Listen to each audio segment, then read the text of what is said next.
అతని రాక పట్ల కొణిదెల పవన్ కళ్యాణ్ అనే నేను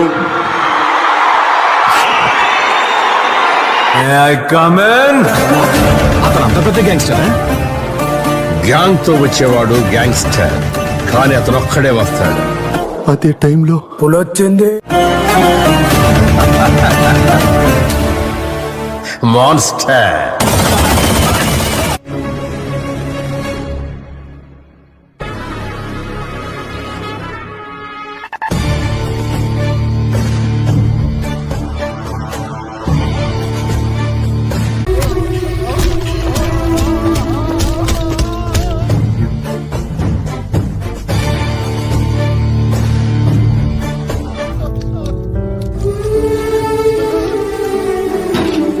ఒక రోజున జనసేన పార్టీ భారతదేశంలో పతాకం ఎగరవేసింది.